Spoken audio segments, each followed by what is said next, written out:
जय हिंद दोस्तों, स्वागत है आपका और एक नए वीडियो में और एक नए टॉपिक के साथ। फ्रेंड्स, आज का जो वीडियो है वो हमारे लिए तो बहुत ही अच्छा है, मतलब गुड न्यूज है हमारे लिए, भारत के लिए। लेकिन पाकिस्तान को बहुत शौक लगा है और वीडियो का टाइटल भी वही है कि Pakistan media shocked as India GDP growth rate is 7.6%, said IMF।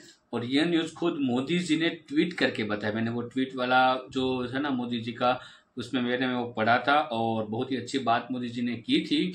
और सुनने में आ रहा है 7.6% की तेजी से हमारी जो अर्थव्यवस्था है वो आगे बढ़ रही है। और पाकिस्तान की जो अर्थव्यवस्था है वो भीख के कटोरों में अच्छे से आगे बढ़ रही है। उसको 4 बिलियन कुछ लेने के लिए बहुत पापड़ बेलने पड़े और पाकिस्तान तो मतलब कर्जे में डूबता ही जा रहा है। खरबों में कर्जा हो उसमें, खरबों में। और वो जहां तक मेरे पास जो एक नंबर आया वो है 82 खरब रुपीज जो है वो FATF को उसको चुकाना है। तो चलिए दोस्तों, पहले वीडियो देखते हैं और खास करके वीडियो लास्ट तक जरूर देखना। अच्छी लगे तो लाइक और शेयर जरूर से कर दीजिएगा। और चैनल पर पहली बार आए और सब्सक्राइब नहीं किया तो सब्सक्राइब जरूर से कर सब्सक्राइब करके आप हमारे यूट्यूब फैमिली जरूर बन जाइएगा। चलिए स्टार्ट करते हैं। भारत की जीडीपी 7.6% की रफ्तार से बढ़ी है। विकास दर में भारत ने कई देशों को पीछे छोड़ दिया है और दुनिया की सबसे तेजी से बढ़ती अर्थव्यवस्था का तमगा एक बार फिर से भारत के ही नाम रहा है। इंडिया इस टाइम एक ऐसा कंट्री है जिसकी जीडीपी दुनिया भर में सबसे तेजी से ग्रोथ की तरफ जा रही है। 7.6% फाइनेंशियल ईयर 2023 और 2024 के अगर ग्राफ की बात करें तो उन्होंने ग्रोथ की है। इस इकोनॉमी उनकी स्ट्रॉन्ग है, डायस्पोरा उनका स्ट्रॉन्ग है, टेक्नोलॉजी पे ग्रिप है उनकी, पॉलिटिकल स्ट्रेंथ है उनकी। और दूसरा, इस वक्त जो है चाइना दुनिया की सबसे बड़ी थ्रेट अमेरिका की नजर में है और उसको कंटेन सिर्फ भारत ही कर सकता है और कोई नहीं कर सकता। Now, Prime Minister Modi posted on social media platform X the GDP growth numbers for the Q2 display the resilience and strength of the Indian economy in the midst of such testing times globally. आप लोग कई trillion कर्जे में चल रहे हैं, पाकिस्तान पूरा तो 4 ट्रिलियन रीच किया है। उसके लिए बहुत मेहनत लगी है, उसके लिए बहुत एफर्ट किया है। भारत के प्रधानमंत्री ने पिछले 9 साल में 9 सेकंड की भी छुट्टी नहीं ली है। जिस तरीके से देखा जाए इंडिया की तरक्की ग्रोथ कर रही है ना, उस तरीके से पाकिस्तान उतना ही पीछे आ रहा है। जब तक पाकिस्तान का एक दफा दिवालिया नहीं निकलेगा ना, तब तक पाकिस्तान का कुछ नहीं हो सकता। But there was one bright spot. India, which is set to grow more than 6% this year. That's more than any other major economy. India ने पूरी दुनिया में इस तरीके से रिकॉर्ड बनाया है कि 7.6% उन्होंने ग्रोथ किया है फाइनेंशियल ईयर 2023-24 में। Q2 का जो रिपोर्ट आई, देखें इंडिया की अगर बात करें ना, वो एक बड़ी मार्केट है। सारे ऐसे देश हैं जो कोविड-19 पैंडेमिक के बाद अब तक रिकवर नहीं हो पाए हैं। लेकिन ये तो मेहनत थी ना भारत के प्रधानमंत्री श्री नरेंद्र दामोदर दास मोदी जी की, जो उन्होंने सिर्फ भारत को रिकवर नहीं किया बल्कि अपने बायलैटरल और ट्रेड रिलेशन को भी और खूबसूरत बनाया है और बड़ा किया है।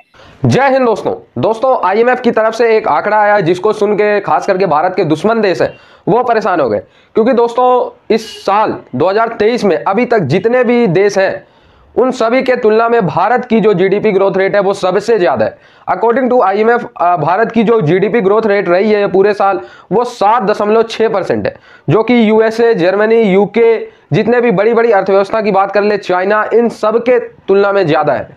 और दोस्तों अगर इसी स्पीड से बढ़ती रही तो भारत की अर्थव्यवस्था जल्द से जल्द Germany as well as Japan को भी पीछे छोड़ देगी आने वाले 3 सालों में।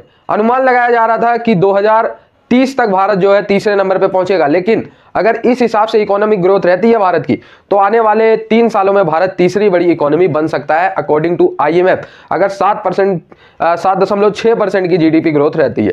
दोस्तों ये खबर सुन के पाकिस्तान में मातम फैल गया और मैं देख रहा हूं बड़े बड़े चैनल्स पे, पाकिस्तानी न्यूज चैनल्स पे ये डिबेट हो रहा है कि प्रधानमंत्री नरेंद्र मोदी जी ने कैसे 10 साल में मैजिक चलाया कि भारत जहां 15वें 12वें इस स्थान पे था इकोनॉमी में, डायरेक्ट तीसरे पे आने वाला। Indian stock market valuation reach 4 trillion for the first time और वहीं पर आप लोग I think 89 trillion if I am not wrong. आप लोग तो बोलिएगा नहीं और हाँ में हाँ भी नहीं कीजिएगा या उसको करेक्शन भी नहीं कीजिएगा। मोर और लेस 89 ट्रिलियन आप लोग कर्जे में हैं और अगर आप लोगों ने कर्ज वापस नहीं किया तो उस पर भी आपको परिणाम जो है पाकिस्तान को वो बहुत बुरा मिलने वाला है, बहुत बुरा परिणाम मिलने वाला है।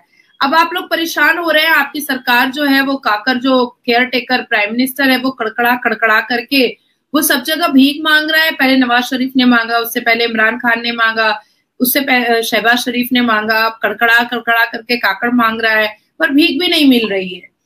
पर वी आर वेरी थैंकफुल कि हमारे भारत में एक ऐसा अवतार है भगवान राम का, एक ऐसी ब्लेसिंग है कि कोविड-19 के बाद सबको ऐसा लगा था, हर किसी को ऐसा लगा था कि हमें उभर कर आने में या बाकी देशों को भी उभर कर आने में बहुत समय लगेगा। बट टच वुड, जितना भी भगवान राम का मैं शुक्रिया अदा करूं उतना कम होगा कि हमारा कोविड-19 का सिनेरियो और सिचुएशन उस वक्त भी बुरा नहीं था और बहुत जल्द भारत रिकवर किया और आज वैल्यूएशन स्टॉक मार्केट की जो है वो 4 ट्रिलियन को पहली बार टच कर चुकी है।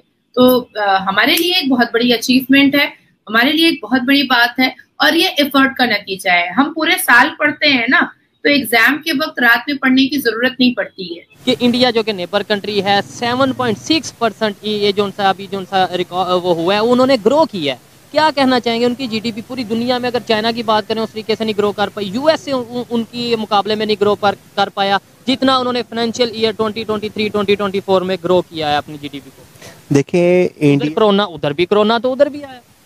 देखिए इंडिया की अगर बात करें, इंडिया ने अपने उस टाइम को अच्छा यूटिलाइज किया, ठीक है। जब ऑल कंट्री बैकफुल में जा रही थी, इंडिया ने वह भी अपने आप को डेवलपमेंट करने की कोशिश की, उसने डिफरेंट प्रोजेक्ट्स पकड़े, उसने डिफरेंट प्रोजेक्ट पे काम किया। एप्पल की बात कर लें, एप्पल में उसने इतना कुछ किया कि एप्पल ने उसको अपना किया। पूरी दुनिया की बात करें जीडीपी के हवाले से बहुत से ऐसे कंट्रीज हैं कोरोना के बाद खास तौर पे उनका जो ग्राफ है, जो ग्रोथ का ग्राफ है वो डाउन हुआ है। चाइना की अगर बात करें वो उस तरीके से ग्रो नहीं कर पा रहा, जापान की बात करें और भी बहुत से कंट्रीज हैं। और पाकिस्तान में जो इस टाइम जीडीपी की कंडीशन है ओवरऑल अगर हम बात करें तो क्या इसके ऊपर आप कहना चाहेंगे? ओवरऑल क्या वजह समझते हैं उनकी इकॉनमी का इस तरीके से ग्रो करना और आने वाले टाइम में जो रिकॉर्ड बता रहा है या जो लोग प्रेडिक्ट कर रहे हैं कि आने वाले टाइम में मजीद बेहतरी की तरफ जाएगा? देखिए वहाँ की जो आवाम है ना, वो अपनी हुकूमत से मिलकर उस पर इन्वेस्टमेंट करती है, ठीक है। अब पाकिस्तान को देखें, पाकिस्तान में एज आ हुकूमत के साथ नहीं मिल रहे, वो इंडिविजुअली इन्वेस्टमेंट करके अपने आप को ग्रो कर रहे हैं। अब यही मेन है। सोच का फर्क कैसे आया? ये हमारी मतलब ये है कि प्रायोरिटीज का फर्क कैसे है कि उनकी प्रायोरिटीज है अपनी नेशन और हमारी प्रायोरिटीज नो डाउट आप अपने पाकिस्तान से, मैं अपने पाकिस्तान से बहुत प्यार करता हूँ, लेकिन फिर ग्रोथ की तरफ, डेवलपमेंट की तरफ क्यों नहीं जा रहे? मैंने इसलिए पहले कोरोना की बात की कि मतलब यह है कि यही कहा जाएगा कि भाई कोरोना की वजह से ये हो रहा है, कोरोना की वजह से हो रहा है, लेकिन उस कंट्री में भी पूरे दुनिया में कोरोना आया, तो वो कैसे मतलब क्या? अगर जब तक हम लोग एज अ नेशन नहीं सोचेंगे ना तो हम तरक्की नहीं कर सकते। उनमें जमीन आसमान का डिफरेंस नजर आएगा। जमीन आसमान का डिफरेंस है या नहीं है, नजर आ रहा है या नहीं नजर आ रहा, लेकिन पॉइंट ये है कि हम किसी भी सूरत में ग्रो क्यों नहीं कर पा रहे, आगे क्यों नहीं बढ़ पा रहे। और जो बच्चे पूरे साल नहीं पढ़ते हैं ना, उनको एग्जाम के सुबह एग्जाम है और रात में बहुत मेहनत करके पढ़नी पड़ती है और फिर भी वो कितनी ही पढ़ाई हो सकती है एक रात में। तो ये भी एक वजह है। और सिर्फ ऐसा नहीं है कि भारत के प्रधानमंत्री जी ने सिर्फ स्टॉक मार्केट पर तवज्जो दिया है या इकोनॉमी पर तवज्जो दिया है, उन्होंने छोटी से छोटी योजनाओं पर भी तवज्जो दिया है और बड़े से बड़े बायलैटरल और ट्रेड के रिलेशंस पर भी उन्होंने तवज्जो दिया है। ऐसा नहीं है कि हमारे भारत के प्रधानमंत्री ने स्वच्छ भारत अभियान या उज्ज्वला योजना या शौचालय योजना पर तवज्जो नहीं दिया, उस पर भी उन्होंने तवज्जो दिया है। शौचालय योजना पे भी तवज्जो दिया है और भारत के झंडे को चांद पे भी लहराया है। तो छोटी से छोटी बात पर भी वो तवज्जो देते हैं। अब 41 मजदूर हमारे एक सुरंग में फंस गए थे, एक केव में फंस गए थे, उस पर भी हमारे भारत के प्रधानमंत्री का तवज्जो था। उस पर भी वो धामी जी से, जो उत्तराखंड के सीएम थे, उससे हर वक्त फोन करके वो अपडेट लिया करते थे कि अब कहाँ तक पहुंचा और कितने दिन लगेंगे, जल्दी निकालो, उनके परिवार वाले हैं। तो छोटी से छोटी चीजों पर भी वो तवज्जो देते हैं। अब हमारे भारत के में जो राज्य में भारतीय जनता पार्टी की सरकार नहीं है, अगर वहां पर बहुत घिनौने अपराध अभी भी भारत में उन राज्यों में हो रहे हैं जहां पर भारतीय जनता पार्टी की सरकार नहीं है, तो उन घिनौने अपराधों पर भी आवाज उठाने का काम ऐसा नहीं है कि भारत के प्रधानमंत्री नहीं कर रहे हैं, बिल्कुल कर रहे हैं। भारत में 28-29 स्टेट है, उस स्टेट में कई ऐसे स्टेट है, कुछ ऐसे स्टेट है जहां पर भारतीय जनता पार्टी की सरकार नहीं है, पर क्या वहां पर योजनाएं नहीं पहुंच रही है? बिल्कुल पहुंच रही है। क्या वहां पर सेंट्रल गवर्नमेंट और भारत की सरकार की योजनाओं का लाभ वहां के लोग नहीं उठा रहे? बिल्कुल उठा रहे हैं, हर हाल में उठा रहे हैं। मुद्रा योजना का लाभ पूरे भारत ने उठाया है। तो 4-5 ऐसे राज्य है जहां पर भारत के प्रधानमंत्री की सरकार नहीं है, पर जैसे ही हम पाकिस्तान के किसी से भी बात करते हैं कि आपके यहाँ SGM कॉलेज में 620 बच्चियों का कराची IGM स्कूल में थैंक यू दोस्तों वीडियो को यहाँ तक देखने के लिए। और पाकिस्तान तो उसका दिमाग में तो वही नहीं जा रहा है ना, तो मैंने खरबों वाली बात की थी कि वो कैसे खत्म हो। तो उसके लिए तो मोदी जी ने आपको हिंट दिया था, जब नए नए प्राइम मिनिस्टर बने थे तब बोला था चलिए हम युद्ध करते हैं गरीबी मिटाने का। ठीक है, इकोनॉमी सबसे कौन सबसे पहले अर्थव्यवस्था में आगे बढ़ता है, कौन सबसे पहले गरीबी मिटाता है, कौन सबसे पहले एजुकेशन को स्ट्रॉन्ग करता है, टेक्नोलॉजी को स्ट्रॉन्ग करता है। उस पे तो पाकिस्तान ने ध्यान कभी नहीं दिया। थोड़ा बहुत कहीं ना कहीं उस टाइम पे लग रहा था कि इमरान खान जी है वो उसके ऊपर थोड़ा बहुत फोकस कर रहे हैं। हम भी आशा करते हैं भाई पाकिस्तान भी आगे निकले ताकि हमें शांति रहे यहाँ पे। ये हर बार की जो जानहानि हो रही है, ये आपके कुछ कुत्ते इधर आ जाते हैं ना, उसको फिर हम ऐसा मारते हैं कि फिर दोबारा नहीं आ सकती। वो तो सिर्फ डायरेक्टली 72 हुरों के पास जाते हैं। तो ये खत्म करो। जैसे अभी जिस हिसाब से अब सफाया वहां पे हो रहा है वो पाकिस्तान के लिए बहुत ही अच्छी बात है। पाकिस्तान में कई सारे लोगों को इस चीज का बुरा लगता होगा कि ये आतंकी हमला, खास करके अननोन हमलावर आके उसके आकाओं को जो उठा के ले जाते हैं वो वाला। मुझे तो लग रहा है कि इसलिए पाकिस्तान कोई जो बीमार है वो उसको कुछ नहीं। मेरे को तो लगा था कि 2022 में ये जो है FATF के ग्रे लिस्ट से बाहर आ गए थे, तो FATF ने भी अच्छी बात की थी कि पाकिस्तान में कुछ चेंजेस हो रहा है। हमें भी लगा अच्छी बात है भाई, चेंजेस हो रहा है तो बहुत ही बढ़िया है, उसमें कुछ गलत नहीं है। कोई भी देश में कुछ अच्छा हो रहा है तो वो सबके लिए अच्छी बात होती है, और जिस देश में जो बुरा हो रहा है वो सबके लिए बुरी बात होती है।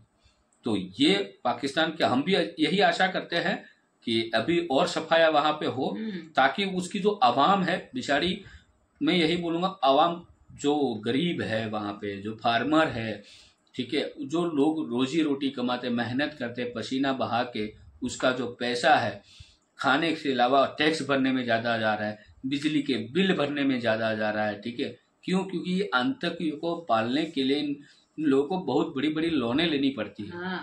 ठीक है, क्योंकि इनका मुंह जो है ना, वो आतंकियों का कटोरा, वो पाकिस्तान की GDP से भी बड़ा है। ठीक है, तो पाकिस्तान को ये समझना बहुत जरूरी है, और हम आशा करते हैं जल्द से जल्द वहां पे भी कुछ अच्छी बातें हो और वहां की आवाम है वो भी अच्छे विचार रखे, ताकि दोनों देश के जो रिलेशन है वो कहीं ना कहीं ठीक हो तो अच्छी बात है। और रिलेशन हमारे पड़ोसियों के साथ अच्छा हो वो सबके लिए अच्छी बात होती है। जैसे हम एज ए फैमिली घर पे जहाँ पे रहते हैं, पड़ोसी के पास साथ हमारा रिलेशन अच्छा हो, हमें कहीं बाहर जाना हो तो हम घर की चाबी उसको देके बोल देते हैं कि भाई घर का ध्यान रखना, एक भरोसा हो जाता है उसके ऊपर। ठीक है, तो ऐसा भरोसा हम भी चाहते हैं पाकिस्तान के ऊपर हम भी करें भविष्य में, आने वाले दिनों में। वो तभी हो पाएगा जो मोदी जी ने कहा है, आतंक का सफाया करो फिर आपके साथ बात होगी, और एजुकेशन बढ़ाओ। और इसकी गारंटी तो हम ही देते हैं यहाँ से ही।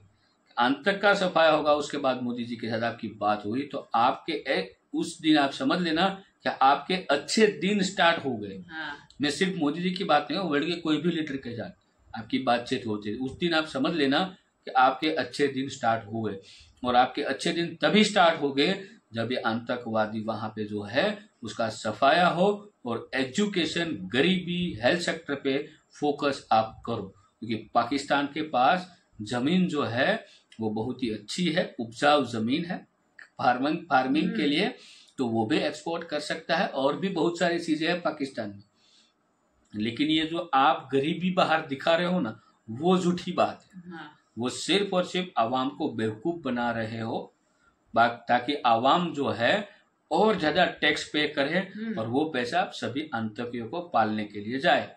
बट ये अब आपकी आवाम थोड़ी बहुत समझदार होने लगी है, तो ये पाकिस्तान के दिन अच्छे आएंगे, बट टाइम लगेगा, करीबन 20 साल तो समझ लो मिनिमम। हाँ, इतना तो नॉर्मली लगता है देश को, जैसे भारत ने किया तो भाई भारत के पास पहले से ही ताकत थी, लेकिन यहाँ पे भी कुछ चीजें ऐसी थी जिसका खत्म होना बहुत जरूरी था।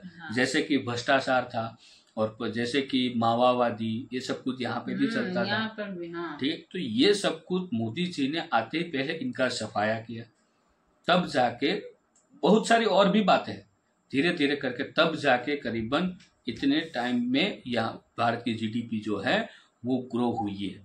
तो जीडीपी ग्रो होने के लिए सबसे बड़ा हाथ आवाम का होता है। बाकी क्या बोलते हैं, सब कुछ रेडी कर दो तो हैंडल तो सब लोग कर लेते हैं भाई, इतना दिमाग सब में होता है। बोलते हैं ना, रेडी खाने में थाली में परोस दिए तो खाना तो सबको आता है, खा लेते हैं, लेकिन बनाने की ताकत वही कुकिंग जो कुक करते हैं उसके हाथ में होती है। जो आपके मुंह में जो स्वाद आप तभी आता है जब वो कुक जो जिसने रसोई बनाई है वो बढ़िया। कुक का मतलब फिर आप कुछ और मत समझ लेना, आपके घर पे जो भी गृहिणी है, आपके मम्मी है, बहन है, जो भी रसोई बनाती, तो वैसे ही आपका देश जो है आपके हाथ में होता है, आवाम के हाथ में होता है। आवाम जैसा खाना बनाएगी वैसा ही उस हमारी जो गवर्नमेंट, हमारा जो देश का जो खजाना होता है उस खजाने में जाएगा, तब जाके ये जीडीपी के नाम का स्वाद हम ले पाएंगे। ऐसा ही था एक्सप्लेनेशन, उससे बढ़िया मेरे को नहीं आता है एक्सप्लेनेशन। वीडियो को दोस्तों यहाँ पे समाप्त करते हैं। जीडीपी जिस हिसाब से ग्रो हो रही है वो देख के हम बहुत ही प्रसन्नित और हैप्पी हुए। तो मिलते हैं और एक नए वीडियो में आपके साथ। टिल देन, जय हिंद, जय भारत।